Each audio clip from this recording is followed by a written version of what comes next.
Welcome to Dodge Neon Racing. www.dodgeneonracing.webs.com. Today we're going to be changing out the AC compressor. This is a brand new compressor from Rock Auto. It's pretty good deal. As you can see right there is the part number. It's a GPD part number 6512112.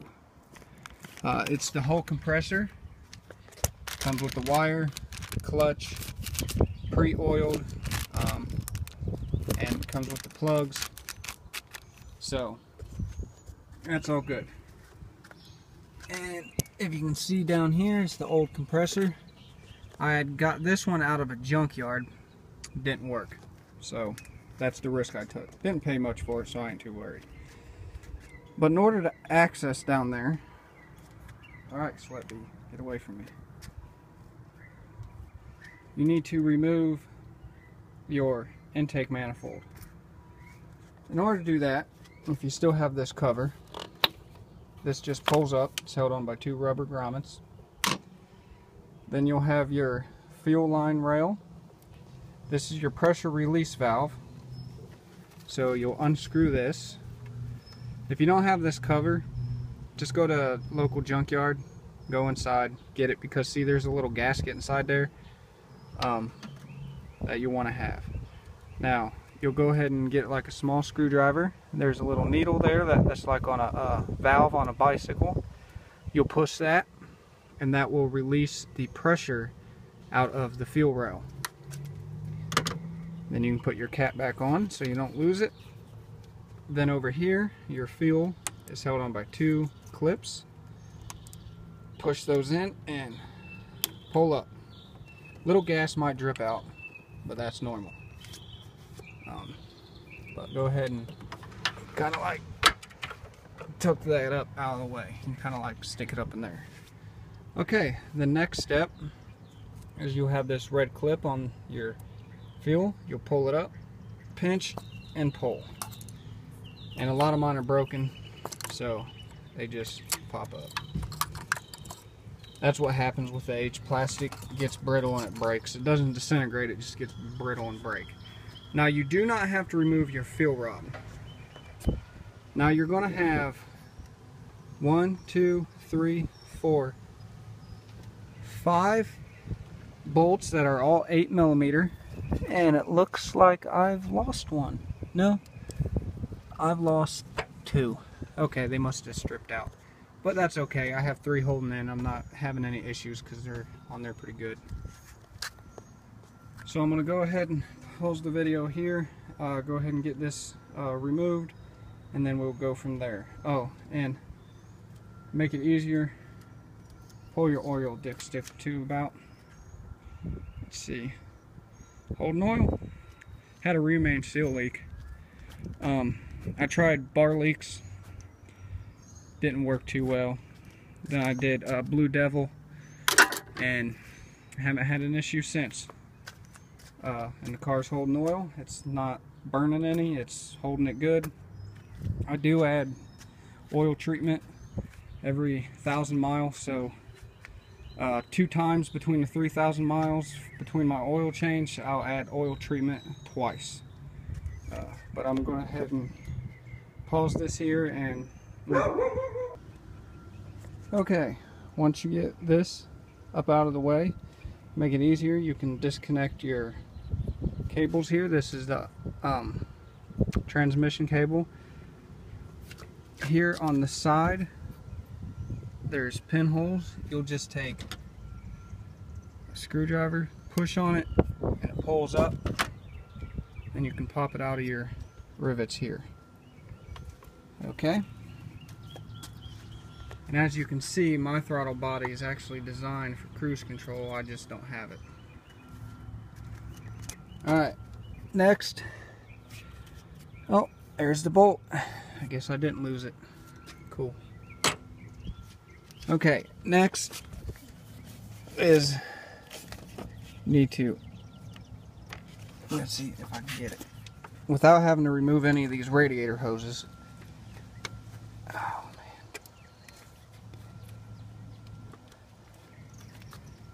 man, bad boy is on there. But next you need to disconnect your AC from here. Then you disconnect from here. I believe these are 10 millimeter. Let me check. Yes, they are. Now, this is the part that typically they say you should go to a service professional, but I'm not. I've already drained this once. I'll set you all down for a second.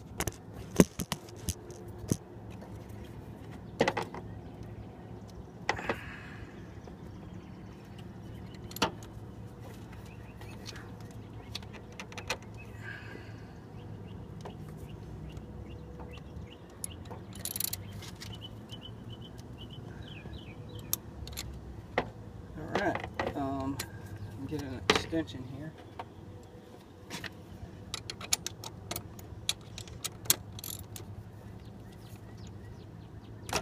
Alright, there we go.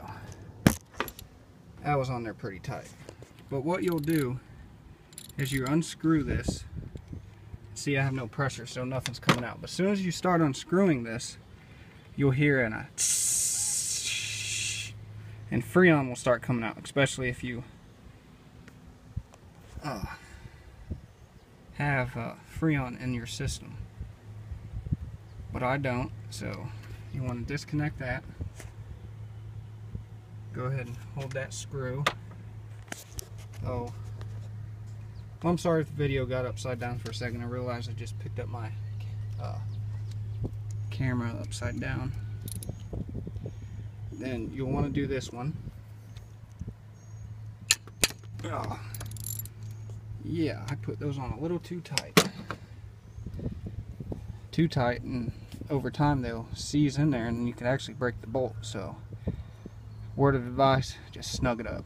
And if you're wondering what all that white is, I had a really, really bad antifreeze leak. Here, down here, pretty much everywhere. But all that's been replaced. That's a new inlet hose. Clean the hoses up. New thermostat housing with radiator cap. We go ahead and pull those two screws. Bolts, per se. Oh, it had a little pressure. So you just pull that up.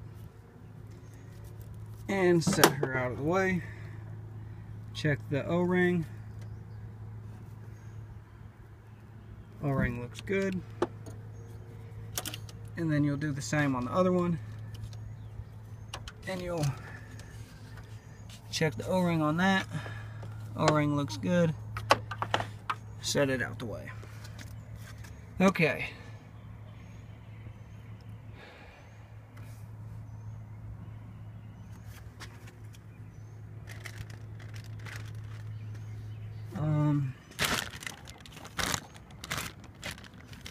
Did they send me the right one? Oh, I'm gonna have to put that part in myself, it looks like. Yep. So I'm gonna take the old one out that's in here, hopefully. But oh, got a clip on this one. Okay. Unlock that. This one's kind of easy. You can kind of just push down right there, and then just pull that off. Set her to the side, like up here, so you don't lose her. Oh, there it is. Okay.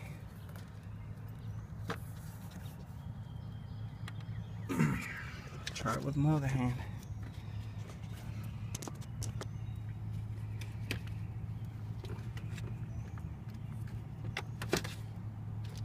Okay, I'm gonna need two hands, so I'll be back once I get this off. Alright, got it off. Kind of had to get in there and pop it off with the Phillips head. Okay, next, you're gonna have bolt here, and a bolt here, a bolt down there. There's also a bolt down there. You're gonna have to loosen your belt, but your belt tensioner is here.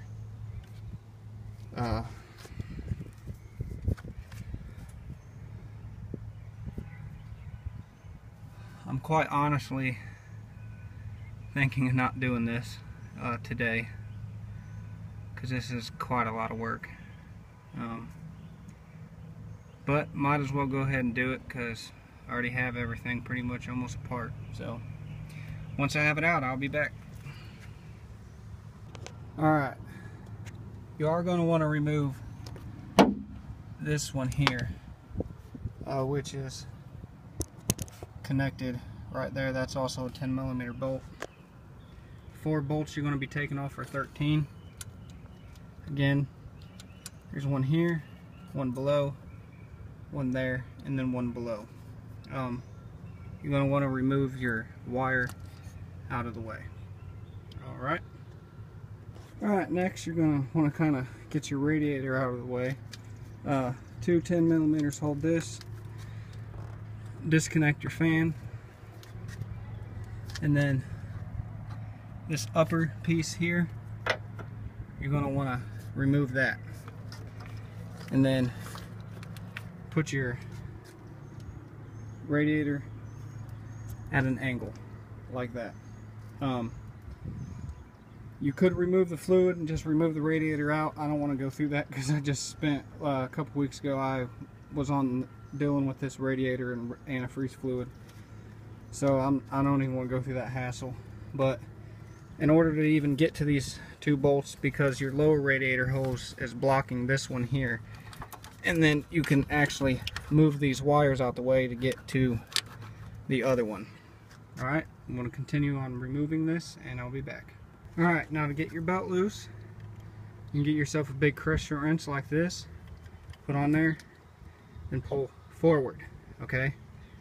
And then you can rest your crescent wrench right here, and then you can loosen your belt. Now you don't have to take the belt all the way off, just pop it off the AC unit here, okay? That's all you got to do there. Now I'm going to remove the 2 bolts there and remove this. Now getting this thing out is a pain, and getting it back in and lined up is a pain, but take your time, be easy with it, and you can get it done. Alright, got the old one out, getting ready to put the new one in. You might have to take the brace that holds this in place off, put it on here. I don't have the tool to get the part that goes here, so that's just going to be temporary. Get this in so I can at least drive the car until I can get the replacement part for here, and the special tool to be able to get out this clip, because that I don't have. So go ahead and get this installed. Installation, same procedure as removal. Best bet to get this lined up is put your 2 bolts in at the top, then line up your 2 in the bottom, get them almost snug, and snug them up all at the same time so it's nice and flush and even and level. That way you don't get a kink or anything in your belt. Alright, thank you for watching. Like, subscribe, comment, connect with me on Facebook, Dodge Neon Racing group and page, also through Tennessee Neons, and at www.dodgeneonracing.webs.com. And if you're interested in getting one of these decals, just hit me up, and they're $5, and just let me know. Thanks for watching.